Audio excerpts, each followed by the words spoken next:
Assalamualaikum warahmatullahi wabarakatuh. Perkenalkan, kami dari kelompok 8 yang terdiri dari saya, Cecep Arif Effendi, Helis Lisnawati, Priska Dayanti, dan Hilman Septiana, yang akan menerangkan tentang drug delivery system. Untuk materi pertama yang akan dijelaskan oleh Hilman.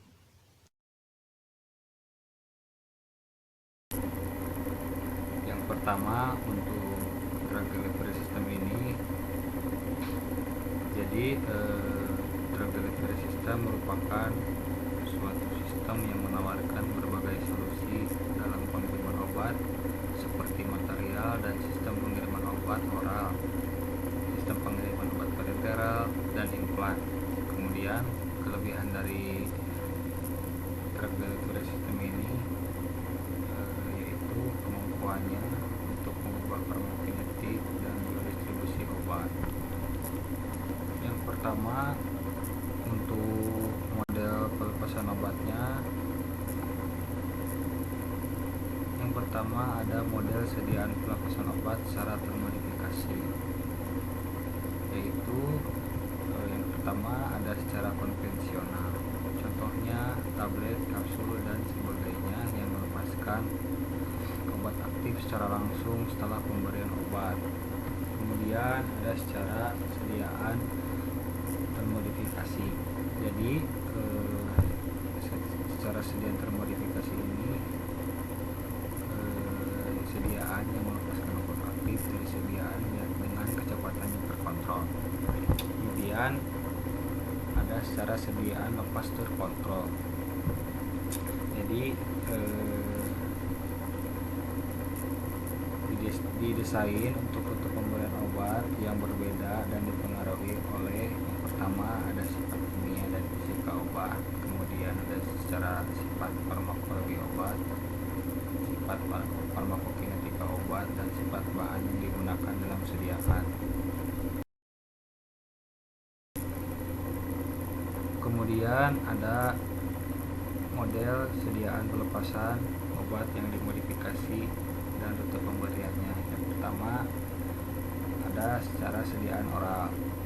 Jadi secara sediaan oral ini pelepasan ini bagi dua. Yang pertama ada pelepasan diperpanjang dan pelepasan tunda. Untuk pelepasan diperpanjang, contohnya pelepasan terkontrol, pelepasan terus menerus, dan pelepasan diperpanjang.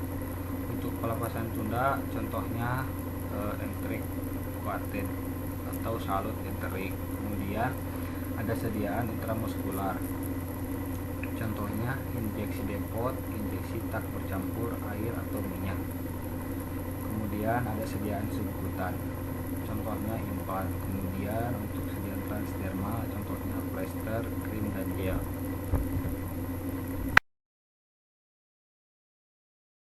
Untuk selanjutnya yaitu sistem penghantaran obat secara oral. Rute oral adalah salah satu rute pemberian obat yang paling banyak digunakan karena keuntungannya yang jelas, yaitu kemudian administrasi, peningkatan kepatuhan pasien, dan kenyamanan. Dalam bentuk pelepasan segera, ada sedikit atau tidak ada kontrol atas pelepasan obat dari bentuk sediaan, yang paling sering mengakibatkan perubahan konsentrasi plasma yang terus-menerus, tidak terduga, dan subterapeutik. Bentuk dosis pelepasan yang dimodifikasi mengacu pada bentuk dosis yang karakteristik pelepasan obat dari waktu dan atau lokasi dipilih untuk mencapai tujuan terapeutik atau kenyamanan yang tidak ditawarkan oleh bentuk dosis konvensional. Produk ini biasanya memberikan banyak manfaat, termasuk efektivitas yang lebih besar dalam pengobatan kondisi kronis, mengurangi efek samping, kenyamanan yang lebih besar, dan tingkat kepatuhan pasien yang lebih tinggi karena jadwal pemberian dosis yang disederhanakan. Untuk selanjutnya ialah sistem penghantaran obat secara paru. Baru-baru ini kemampuan alami paru-paru untuk mentransfer molekul ke dalam aliran darah telah digunakan untuk mengantarkan obat ke sirkulasi sistemik. Metode ini merupakan alternatif non-invasif untuk injeksi yang menyakitkan dan dapat menyebabkan timbulnya tindakan cepat dan ketersediaan hayati yang baik. Perangkat inhalasi secara luas jatuh ke dalam 3 kategori. Yang pertama, inhaler dosis terukur tertekan, kemudian nebulizer, dan inhaler serbuk kering.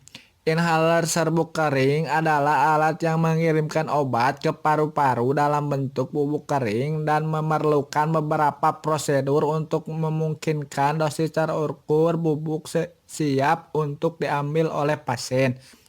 Obat ini biasanya disimpan dalam kapsul untuk permuatan manual atau bentuk khusus dari dalam inhaler itu sendiri.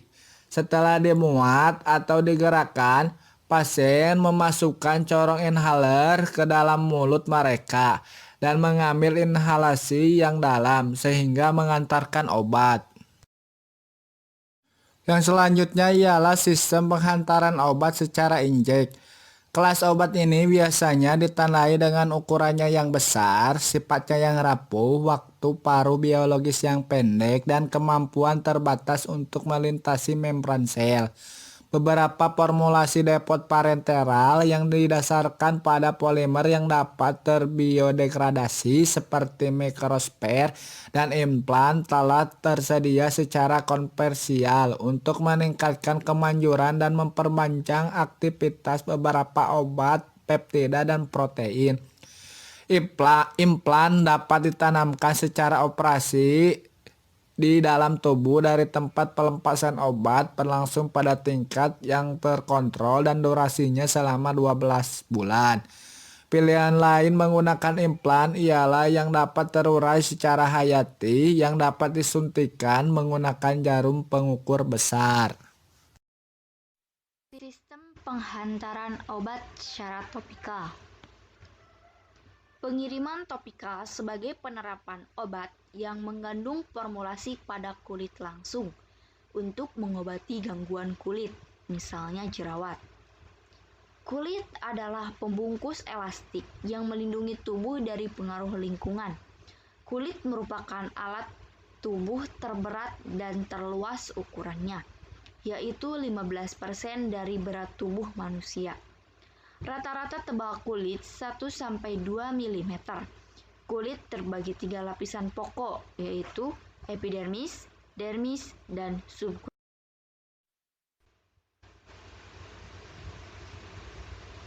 Pengiriman topikal mencakup 2 tipe. Topikal eksternal, yaitu disemprot atau tersebar ke jaringan untuk menutupi daerah yang terkena.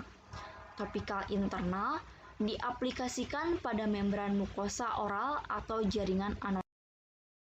Keuntungan sistem penghantaran obat dengan topikal: menghindari metabolisme lintas pertama, nyaman dan mudah diterapkan, kemampuan mengakhiri obat dengan mudah bila diperlukan, menghindari risiko terapi dengan intravena, menghindari fluktuasi kadar obat.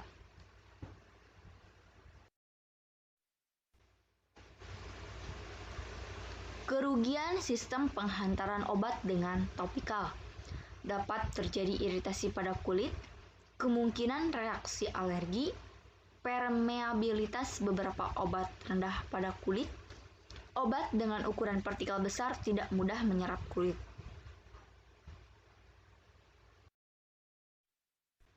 Sistem penghantaran obat secara transdermal. Transdermal digunakan untuk memberikan sejumlah dosis melalui kulit dan langsung masuk ke dalam aliran darah atau sistemik. Suatu sediaan akan dapat memberikan efek sistemik apabila obat yang diberikan tersebut dapat menembus lapisan kulit dan masuk ke dalam sirkulasi sistemik. Obat harus melewati 3 lapisan: stratum corneum, epidermis, dan dermis. Dari 3 lapisan kulit tersebut, stratum corneum merupakan lapisan yang paling sulit. Terdiri dari 10-25 lapisan sel keratin, di mana stratum corneum terdiri atas korneosit yang tertanam di dalam matriks lipid interselular yang terdiri atas seramid, asam lemak bebas, dan kolesterol. Komponen sediaan patch ada backing terbuat dari lapisan polyester etilen vinyl alkohol. Lapisan ini berguna untuk melindungi obat dari air yang dapat merusak obat. Ada zat aktif obat, ada lem perekat untuk menempelkan zat aktif obat. Jenis patch transdermal diantaranya adalah sistem membran dan sistem matrik. Sistem membran terdiri dari lapisan pelindung, obat, membran, dan perekat. Sedangkan untuk sistem matriks terdiri dari lapisan pelindung, perekat, dan obat. Keuntungan sistem penghantaran obat dengan patch transdermal meningkatkan kepatuhan pasien karena mengurangi frekuensi pemakaian, menghindari first pass effect pada pemberian per oral, menjaga bioavailabilitas obat dalam plasma selama pemakaian dibandingkan pemberian per oral. Untuk pasien yang tidak dapat menelan obat dapat menggunakan alternatif patch. Pemakaian mudah dihentikan bila terjadi efek toksik. Kerugian sistem penghantaran obat dengan patch transdermal. Jenis obat yang digunakan terbatas, bobot molekul kurang dari 500 Dalton. Sistem transdermal tidak cocok untuk obat yang dapat mengiritasi kulit. Tidak semua bagian tubuh dapat dijadikan tempat aplikasi obat, seperti pada telapak obat secara okular. Mata merupakan salah satu organ penting dalam tubuh manusia. Mata dapat dibedakan menjadi 3 lapisan. Lapisan terluar adalah kornea dan sklera. Lapisan kedua terdiri dari iris, badan siliar, dan koroid. Lapisan terdalam dari mata adalah retina. Rute penghantaran obat melalui mata. Rute topikal meletakkan obat langsung ke kantong konjungtiva. Rute sistemik obat dapat terdistribusi ke dalam jaringan obat. Keuntungan sistem penghantaran obat melalui mata. Mudah digunakan tanpa bantuan tenaga medis, BM rendah, menghindari metabolisme hepatik lintas pertama, meningkatkan kepatuhan pasien dibandingkan dengan rute parenteral, rute luas permukaan penyerapan besar, dosis lebih kecil dibandingkan dengan absorpsi melalui mata, absorpsi non-kornea, penetrasi melalui sklera dan konjungtiva untuk masuk ke dalam jaringan mata, absorpsi kornea, transselular transport antara epitelium. Kerugian sistem penghantaran obat melalui mata. Rendahnya penyerapan obat tetes mata karena permeabilitas kornea. Sebagian besar dosis menuju saluran lakrima dan dapat menyebabkan efek samping sistemik yang tidak diinginkan. Eliminasi sistem penghantaran obat secara vaginal atau anal. Vagina merupakan alat kelamin berfungsi sebagai reproduksi yang dapat digunakan untuk rute pemberian obat. Biasanya digunakan untuk aksi lokal pada daerah vagina. Selain itu juga dapat digunakan untuk pemberian obat secara sistemik maupun tertarget ke uterus. Absorpsi obat vaginal yaitu ada transselular, paraselular, dan pes. Keuntungan sistem penghantaran obat secara vagina. Untuk menghindari iritasi lambung dan usus, aktivitas enzimatik relatif sedikit, absorpsi obat dan onsetnya cepat, dapat digunakan pada kasus mual muntah, terhindar dari first pass effect, penghentian obat dapat dihentikan dengan sistem penghantaran obat secara vaginal. Beberapa obat menyebabkan iritasi lokal, perubahan vagina pada siklus menstruasi. Beberapa obat sensitif terhadap pH vagina, adanya pengaruh hubungan seksual.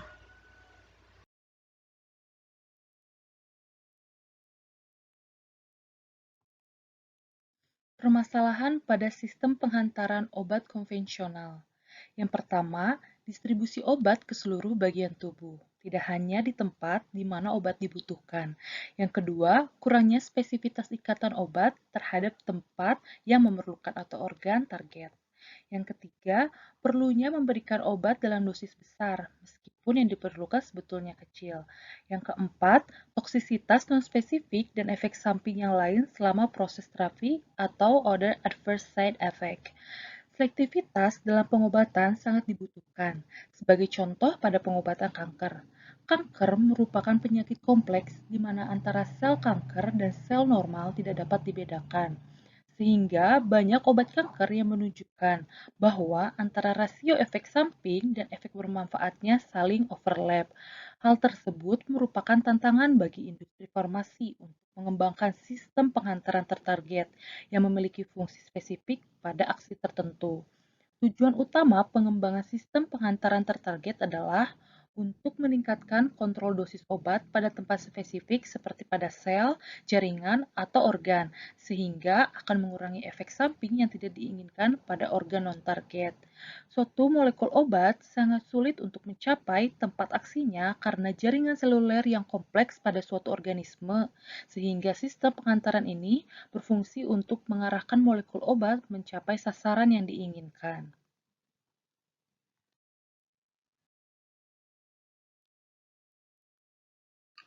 Sistem penghantaran obat tertarget dapat dibedakan menjadi dua, yaitu sistem tertarget aktif dan tertarget pasif. Sistem penghantaran tertarget pasif bertujuan untuk meningkatkan konsentrasi obat pada tempat aksi melalui pengurangan interaksi yang tidak spesifik dengan mendesain sifat fisika kimia sistem penghantaran yang digunakan, meliputi ukuran, muatan permukaan, hidrofobisitas permukaan, sensitivitas pada pemicu, dan aktivitas permukaan, sehingga dapat mengatasi barrier anatomi, seluler, dan subseluler dalam penghantaran obat.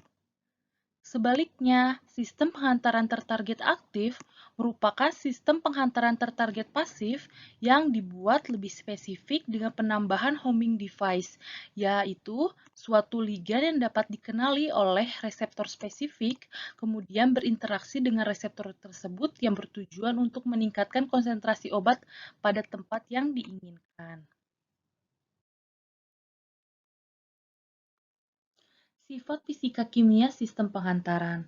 Terdapat 3 pertimbangan utama untuk membentuk sistem penghantaran yang stabil, yaitu sistem tersebut harus memiliki stabilitas fisika kimia yang cukup, sehingga obat tidak terdisosiasi atau terdekomposisi dari sistem penghantarnya sebelum mencapai tempat aksi.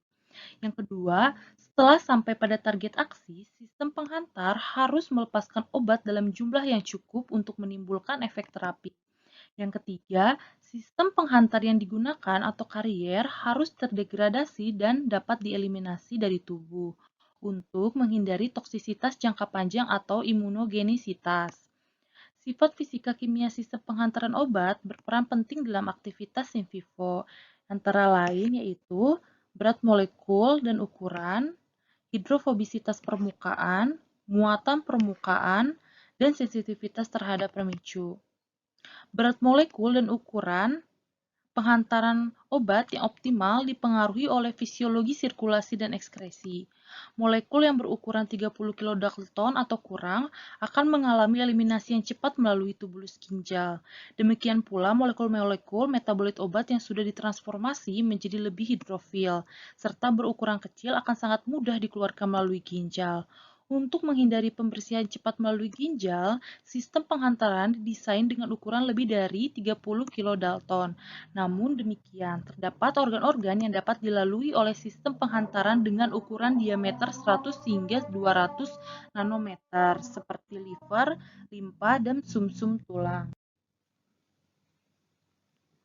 Hidrofobisitas permukaan.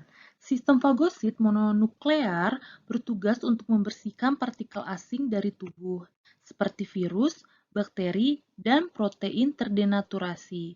Proses pembersihan oleh sistem ini diawali dengan adsorpsi opsonin atau plasma protein pada permukaan partikel asing yang masuk.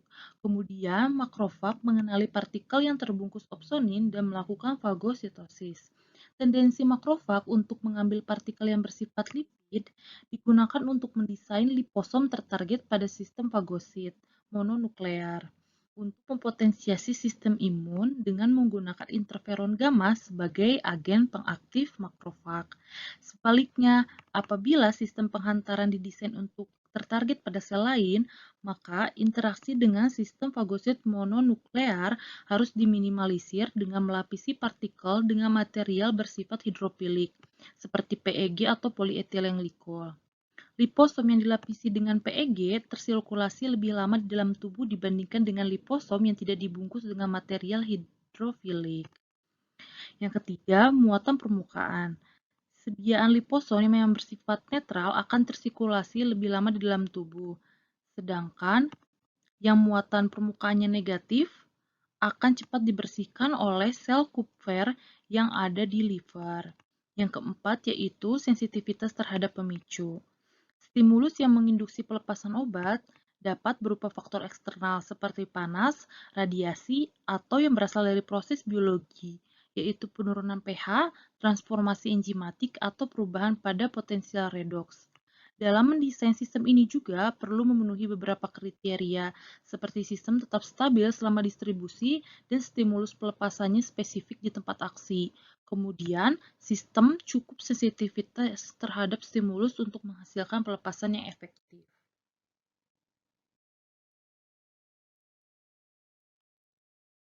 Berbagai jenis pembawa obat dalam sistem penghantaran tertarget antara lain liposom, polimer misel, nanopartikel, dendrimer, dan lain sebagainya.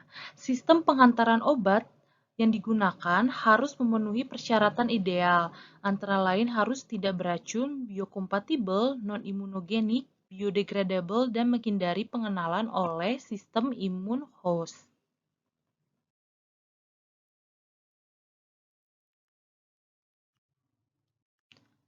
Liposom atau gelembung lemak merupakan partikel koloid yang dibuat menggunakan molekul fosfolipid dan merupakan sistem penghantaran yang paling umum digunakan untuk penghantaran obat tertarget.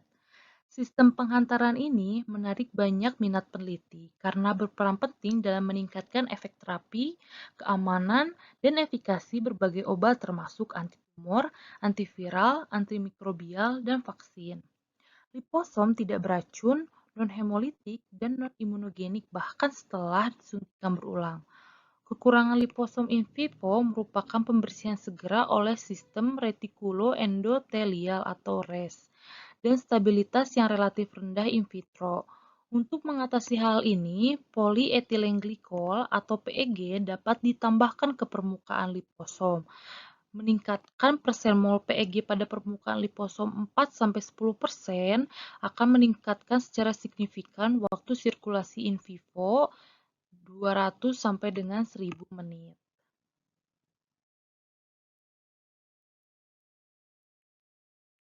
Polimer misel. Misel adalah partikel koloid dengan ukuran dalam kisaran 5 sampai dengan 100 nanometer.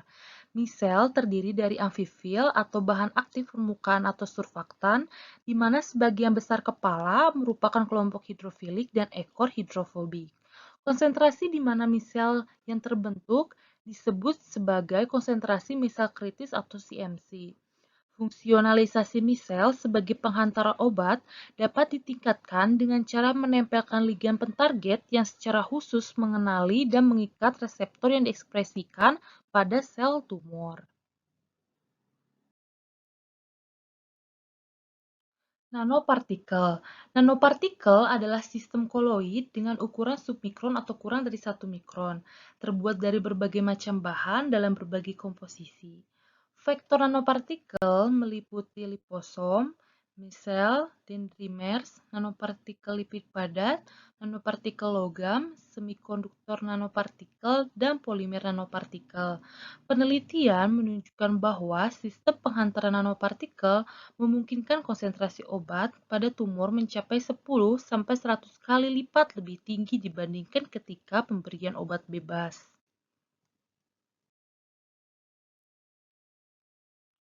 Dendrimers. Dendrimers merupakan makromolekul dengan struktur bercabang dan terdiri atas inti, cabang, dan gugus ujung. Dendrimer yang didekorasi dengan bioaktif ligan yang terbuat dari peptid dan sakarida pada gugus perifer membentuk nanomaterial yang memiliki sifat mampu berikatan dengan reseptor spesifik.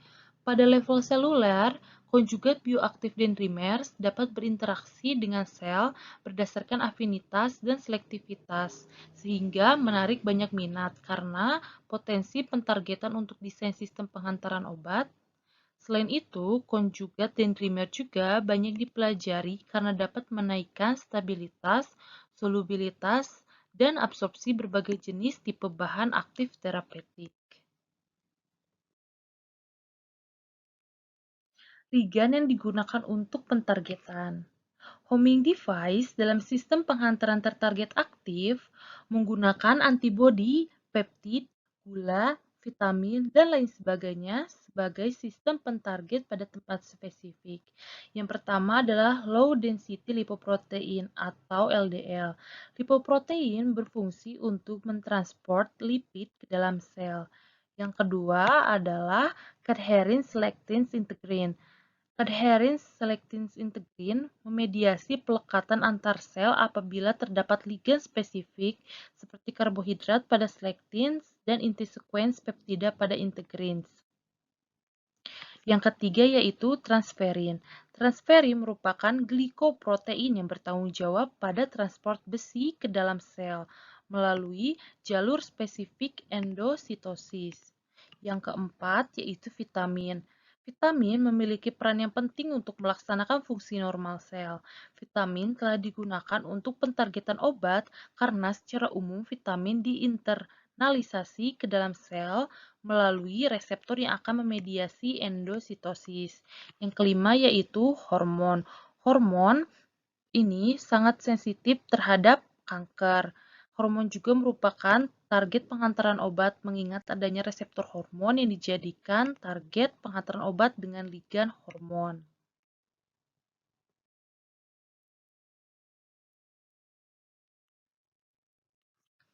Keuntungan. Yang pertama adalah dapat menyederhanakan protokol pemakaian obat. Yang kedua adalah dosis obat dapat diturunkan, sehingga biaya terapi juga dapat ditekan. Yang ketiga yaitu konsentrasi obat di jaringan atau organ atau reseptor dapat ditingkatkan secara signifikan tanpa resiko efek samping di tempat atau jaringan yang lainnya. Yang keempat adalah meningkatkan kepatuhan pasien dan mereduksi biaya pemeliharaan kesehatan.